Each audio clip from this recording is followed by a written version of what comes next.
세렌시아 V마인드 중 시작 전 좋아요와 구독은 당신의 소중한 마음입니다. 챕터 2. 잘 저축하는 것보다 잘 소비해야 한다. 어떤 물건을 오랫동안 잘 사용하려면 정말 중요한 것 중 하나가 바로 좋은 물건을 구분할 수 있는 안목이다. 좋은 물건이라는 것은 단순히 가격이 비싼 물건을 말하는 것이 아니다. 때에 따라 가장 싼 것을 써도 상관이 없는 때가 있고, 어떤 때에는 조금 가격이 나가더라도 양질의 물건을 사서 오래 쓰는 것이 중요하기도 한다. 용돈을 무기로 아이를 휘두르지 마라. 지금 아이에게 용돈을 주고 있는 가정도 있고, 아직은 아니지만 언젠가는 용돈으로 경제 교육을 시작해야겠다고 생각하는 가정도 있을 것이다. 용돈 교육은 미성년인 아이에게 경제 교육을 할 수 있는 기본적인 수단이다. 그러나 이를 잘못된 방법으로 사용하는 부모가 있다. 보통 용돈을 일주일에 한 번이나 한 달에 한 번 등으로 정기적으로 주는 경우가 많다. 반면에 정기적으로 용돈을 주는 것이 아니라 심부름을 하거나 부모의 일을 도울 때 그 대가로 아이에게 돈을 주는 가정도 있다. 이런 가정의 부모에게 물어보면 일을 하고 돈을 받는 개념을 가르쳐주기 위해 이런 방식으로 용돈을 지급한다고 말한다. 그러나 개인적으로는 이러한 방법은 득보다 실이 많다고 생각하기에 반대하는 편이다. 간단하게 프리랜서와 봉급생활자를 비교해보면 좋다. 정기적으로 매달 월급을 받는 봉급생활자는 소득이 예측되기 때문에 소비 계획 또한 세우기 쉽다. 내가 초등학생 때 매주 용돈을 받았기 때문에 받은 용돈을 7일로 나눠서 소비하려고 노력했듯이 어린아이여도 계획은 세울 수 있고 지키려고 노력할 수 있다. 그러나 수입이 들쭉날쭉하여 언제 돈이 들어올지 알 수 없는 프리랜서는 자금 계획에 어려움을 겪게 된다. 재무 상담할 때 보면 소득이 일정하지 않은 프리랜서나 사업을 하는 사람은 봉급생활자에 비해 소비와 저축을 어떻게 해야 할지 혼란스러워하는 경우가 많다. 어른도 이런데 아이가 과연 용돈을 체계적으로 관리할 수 있을까? 쉬운 것부터 차근차근 배워야 하기에 굳이 아이에게 이런 어려운 상황에 노출시키는 것을 추천하지 않는다. 여러 가지 변수가 있으면 혼란을 느낄 수 있기에 용돈은 정기적으로 주면서 소비 교육을 중점적으로 가르치는 것이 좋다. 또 하나 걱정스러운 점은 심부름과 집안일을 돕는 것을 돈으로 치환하는 형태다. 집안일은 금전적 문제가 아니라 가족 구성원으로서 당연히 해야 하는 일이면서 다른 가족 구성원을 위해 내가 선으로 할 수 있는 일이다.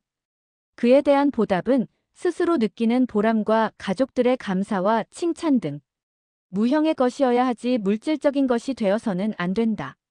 심부름과 집안일의 보상으로 돈을 주면 아이는 오로지 돈을 모으기 위해 집안일을 하게 되며 사소한 집안일을 해놓고 부모에게 돈을 요구하는 일그러진 관계가 형성된다.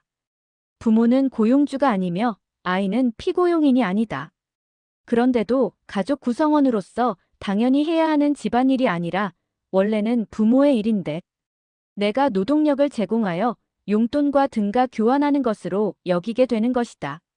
이런 생각이 자리 잡게 되면 이후에는 아이에게 무슨 일을 시키더라도 부모에게 대가를 요구할 수도 있다. 과연 올바른 경제 교육인지는 고민해봐야 할 것이다. 부모와 아이 사이에 돈이 개입되면 생각하지 못한 부작용이 일어날 수 있기에 정말 조심스럽게 다루어야 한다. 어디까지나 용돈은 아이가 성인이 되었을 때 돈을 잘 관리하게 하기 위한 교육 목적으로만 접근해야 하는 것이다. 어떤 부모 중에는 아이에게 주는 돈을 무기로 아이를 휘두르는 부모도 존재한다. 가장 많이 범하는 오류가 바로 학업과 금전적 보상을 연결하는 행위다. 이번 시험에서 몇 등 또는 몇 점 이상 된다면 원하는 것을 사주거나 돈을 준다고 미끼를 투적하는 경우가 대표적이다. 동기부여에는 외재적 요인과 내재적 요인이 있다. 외재적 요인은 금전적인 보상을 통해서 동기부여를 하는 것이며 내재적 요인은 과정에서의 열정과 도전정신, 성취감 등이 해당된다. 그러나 미국 경제학자들의 연구 결과에 따르면 외재적 요인은 성적을 향상하는 데 큰 효과가 없다. 금전적 보상과 학업 성취도 간의 상관관계는 존재하지 않으며 일시적으로 미세한 상승은 있을 수 있으나 오차 범위 내라서 유의미하지 않다고 한다. 애초에 입시 공부는 수능을 보는 날까지 꾸준히 해야 하는데 이런 단기 목표로 얼마나 성적을 유지할 수 있을까? 공부는 원래 학생이라면 당연히 해야 하는 일이고 누구도 아닌 스스로를 위해서 하는 일이다. 부모는 아이가 꾸준히 공부하기 위한 내재적 요인을 찾을 수 있도록 옆에서 도와야 한다. 물론 이런 내재적 요인을 찾는 과정이 결코 쉽지 않다. 그래서 상대적으로 쉬운 방법인 물질적 보상에 부모가 유혹당하는 것이다. 잊지 말아야 할 것은 대가를 지급하는 순간 아이를 위한 행위가 아니라 부모가 원하기에 하는 행동으로 변질된다. 가족 구성원으로서 당연히 해야 하는 집안일에 돈을 주면 돈을 받았기에 하는 일이 되며 학생으로서 당연히 해야 하는 공부의 대가를 지급하면 그 대가 때문에 하는 일이 되는 것이다. 비슷한 의미로 부모 중에는 어린아이에게 책 읽는 습관을 길러주겠다며 책을 일정 권수 이상 읽으면 원하는 것을 사주겠다고 보상을 제공하는 경우도 많이 봤다. 이런 경우도 마찬가지로 지성인이기에 책을 읽어야 하는 것이지만 보상받기 위해 책을 읽는 것으로 변질되는 것이다. 그렇게 읽은 책이 과연 의미가 있을까? 어릴 때 매주 주말마다 도서관을 갈 정도로 책을 많이 읽었다.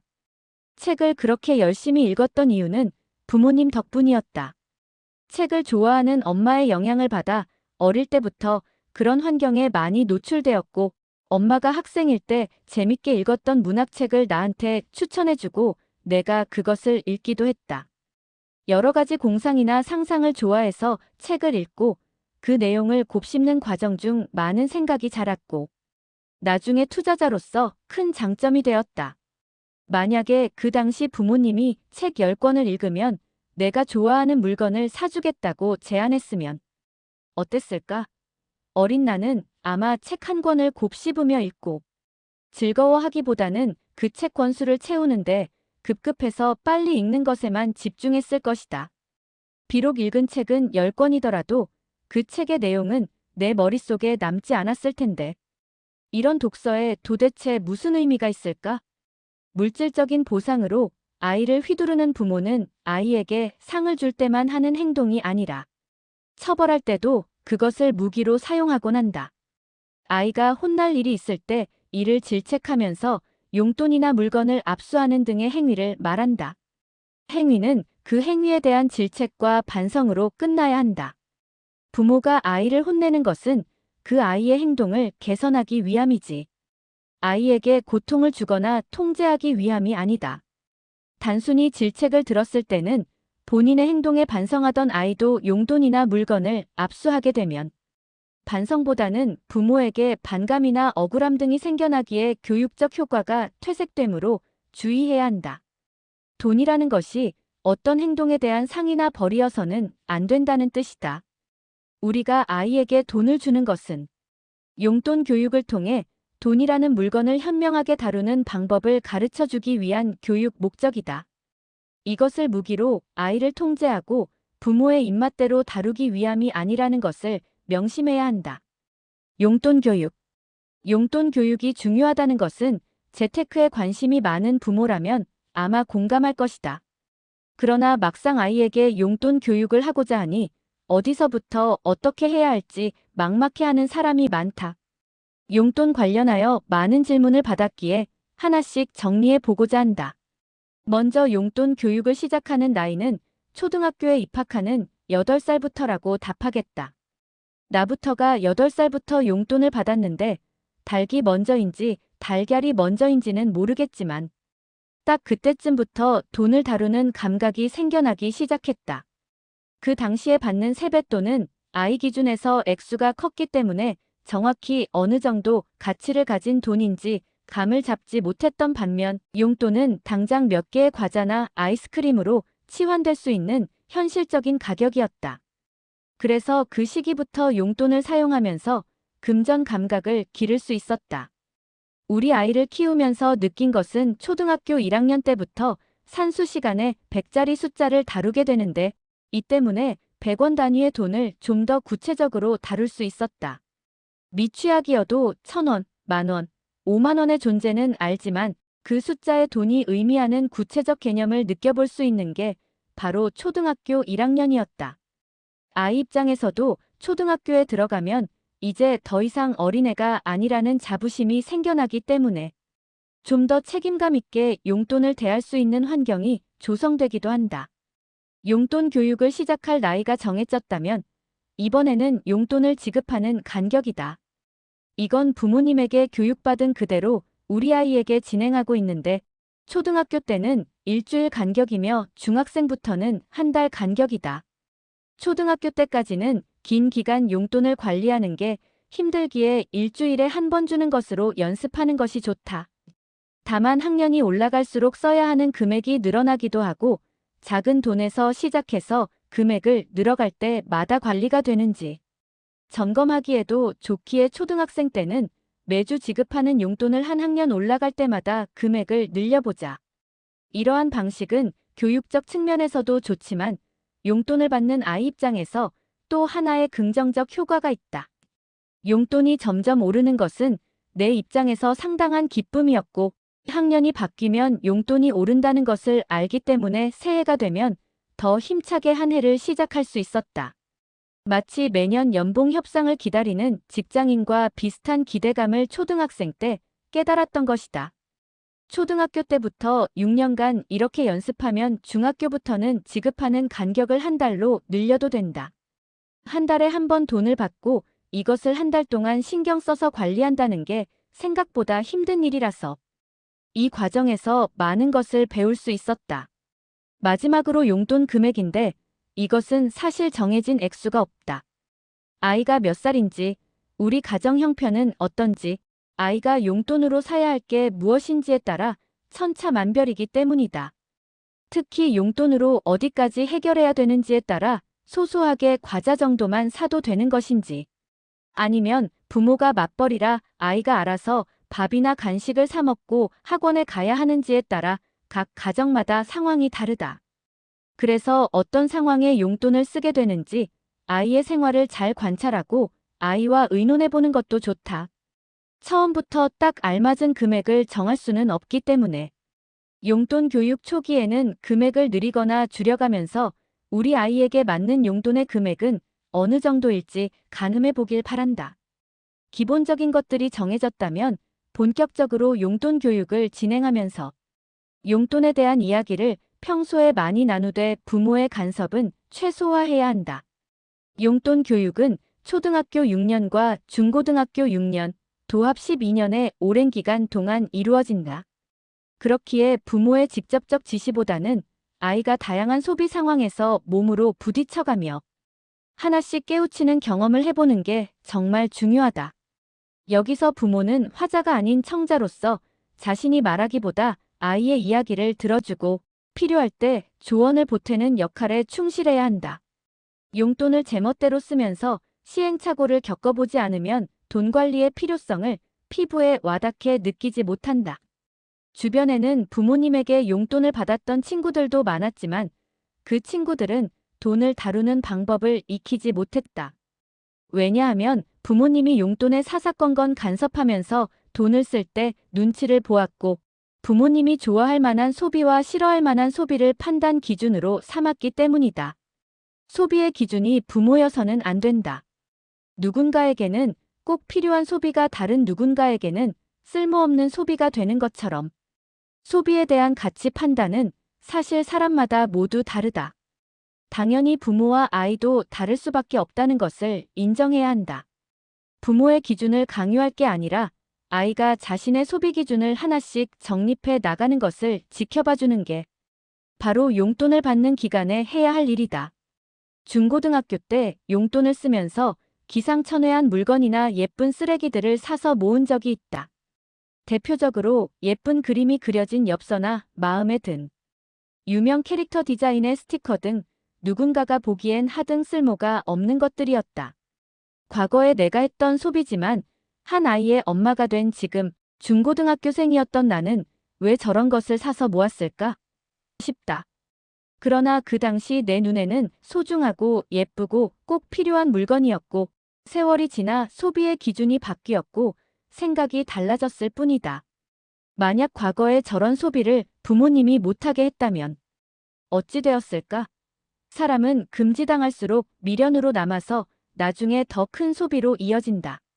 중고등학교 때 용돈을 모아 옷을 사고 싶어 하는 아이의 행동을 금지한다면 그 아이는 성인이 되어 백화점에서 비싼 옷을 카드로 긁으며 월급을 탕진하게 된다. 어차피 소비할 거라면 용돈으로 문구점에서 시행착오를 충분히 겪는 것이 훨씬 낫다. 사실 뚜기도 학생 시절 뚜기 집안도 녹록치 않아서 소비에 대한 욕구 해소를 못하다 보니 친구들과 비교하게 되고 열등감이 생기게 되더라고요. 그래서 입사하자마자 한 달 월급을 겨울 외투 하나 사는데 다 쓴 경험이 있어요. 아마 96년도였을 거예요. 그때는 제 첫 입사년도 월급이 120 정도로 기억을 해요. 용돈 교육을 받는 기간 동안 아이가 많은 실패와 시행착오를 겪어볼 수 있도록 지켜보는 게 좋다. 하지만 무조건 방관하라는 소리는 아니다. 시행착오를 충분히 겪었음에도 아이가 전혀 감을 잡지 못하고 용돈 관리에 어려움을 겪는다면 부모가 약간의 길잡이 역할을 해주면 좋다. 뚜기 어린 시절은 참고로 뚜기는 77년생입니다. 그때는 거의 대한민국 많은 부모님들이 먹고 살기 힘들어서 교육은커녕 경제교육을 그다지 적극적이지 못했어요. 그리고 뚜기의 아버지는 큰 사업을 하셨는데 잘못되어 뚜기가 초등학교 고학년 때 경미까지 넘어갔었어요. 그러나 지금 뚜기가 50대의 내 아이에게는 이런 교육을 서포터해줄 수 있어서 다행이라는 생각이 들어요. A 사용지의 세로로 정가운데에 선을 긋고 손익계산서와 대차대 조표처럼 왼편에는 용돈으로 받는 돈의 액수를 적어보고 오른편에는 이번 주에 써야 할 항목들과 각각의 금액을 적어보게 한다. 일종의 예산표인데 소비 항목과 금액은 모두 아이의 의견을 그대로 반영하여 적어보게 한 뒤 이번 주는 이렇게 써보자고 하고 일주일을 보낸다. 일주일이 지나고 나서 아이에게 소감을 물어보고 책정한 예산과 실제 집행한 금액을 비교해본다. 이를 바탕으로 아이가 다시 예산표를 수정해 보게 한다. 이것을 부모가 한 달 정도 같이 해주면 그 이후에는 아이가 스스로 예산을 설정하고 고치면서 용돈을 좀 더 계획성 있게 쓸 수 있게 된다. 아이가 옷을 산다거나 온라인 게임 과금을 한다거나 아이돌 굿즈를 구매하는 등 부모의 눈에 거슬리는 소비 항목이 있더라도 간섭해서는 안 된다. 신체적, 정신적으로 위협을 줄 수 있는 물건이나 서비스를 이용할 경우에만 제지하는 것이지. 취미생활에 쓴 돈까지 간섭해서는 안 된다. 공부에 방해되지 않도록 적정선만 지킨다면 저런 것들이 바로 수험생활의 기쁨과 에너지가 되기도 하고 갖고 싶은 목표를 위해 소비를 절제하거나 돈을 모으는 방법을 배울 수 있기에 오히려 경제교육적 측면에서는 긍정적 효과를 볼 수 있다. 무언가를 위해서 인내하며 돈을 모으는 행위는 훌륭한 장기 투자자의 덕목이기도 하고 말이다. 예산표대로 아이가 소비 생활을 잘하다가 학년이 올라가서 필요한 금액이 늘어나거나 물가의 상승으로 기존의 용돈이 모자라게 되면 아이는 용돈 인상의 필요성을 느끼게 된다. 초등학생 때까지는 매년 알아서 용돈을 부모가 올려주었지만 중학교 이후의 용돈은 어느 정도 고정된 금액으로 주는 게 좋다. 용돈 인상의 필요성을 아이 스스로 느낄 수 있도록 유도하기 위해서다. 아이가 용돈을 올려달라고 부모에게 요청하면 그때 다시 예산표를 작성해 오라고 하자. 그리고 예산표를 바탕으로 왜 용돈을 올려줘야 하는지 당위성은 아이 스스로 입증하도록 유도한다. 부모는 아이의 설명을 충분히 들어보고 아이의 논리가 합리적이라고 생각할 때 용돈을 올려주면 된다. 이는 나중에 성인 되었을 때 스스로 몸값을 책정하고 연봉 협상을 하는 기술을 익히는데 도움이 되는 과정 중 하나다. 상대에게 돈을 올려달라고 요구할 때 무작정 요구하거나 감정에 호소해서는 안 된다. 합리적 근거에 의거한 당위성으로 상대를 설득해야 한다는 점을 배워야 한다. 실제로 나는 이때 익힌 기술을 바탕으로 20대에 연봉 협상을 할 때 물가 인상률 표를 들고 들어간 적이 있다. 매년 이만큼 물가가 오르기 때문에 연봉이 같은 비율로 인상되더라도 물가 상승으로 인한 상쇄 효과로 결국 연봉 동결과 같은 효과를 낸다고 설명했다. 그 때문에 연봉의 하한선은 물가 인상률이 되어야 한다고 주장했다. 거기에 인사고과에 따른 알파를 더한 연봉을 제시했는데 그게 받아들여져서 연봉을 올려받은 경험이 있다. 뚜기의 생각으로는 뭔가 자신의 몸값을 주장하려면 그에 상응하는 노력과 퀄리티가 존재하여야 한다는 것이지요. 그리고 회사에 필요한 존재인지 회사가 좋은 실적을 내고 있는지도 살펴봐야 한다는 것입니다. 회사의 사정은 좋지 않은데 개인의 이익만을 주장하는 것은 공공의 이익에 반한다고 생각됩니다. 사회 구성원, 조직의 구성원으로서의 자질도 중요하다고 봅니다. 아이가 용돈을 쓰다 보면 절약에도 한계를 느끼고 용돈 인상에도 한계를 느낄 때가 있다. 이런 상황에 처하면 아이는 부수입을 올릴 수 있는 게 없는지 고민하게 된다.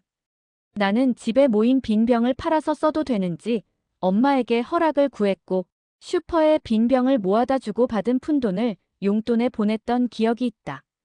요새는 돈 버는 방법이 다양해져서 그런지 아이들이 소소하게 돈을 모을 수 있는 방법이 많다. 대표적으로 앱테크로 간단한 간식 정도는 교환해서 먹거나 디자인 센스가 좋은 여자아이들은 떡메모지나 도무송, 스티커 같은 문구류 굿즈 등을 제작하여 중고장터에서 판매하기도 한다. 이런 것들은 공부나 다른 일상에 크게 방해가 되지 않는 선에서 부모가 취미생활로 인정해줘도 된다. 제작과 판매를 하는 과정을 부모가 관심 있게 지켜보면서 판매 과정에서 어려움을 겪게 될 때 조언해주면 좋다. 아이가 얼마의 돈을 버느냐는 중요하지 않으며 물건을 제작하고 팔면서 시장 논리를 익히고 소규모의 사업과 거래를 배울 수 있는 유용한 취미로 인정해 주도록 하자. 디자인에 재능을 보이는 아이들은 진로 적성과도 연결될 수 있으므로 경제 교육적인 측면 외에도 다방면으로 아이의 가능성을 탐색해 보는 게 부모의 역할이기도 하다.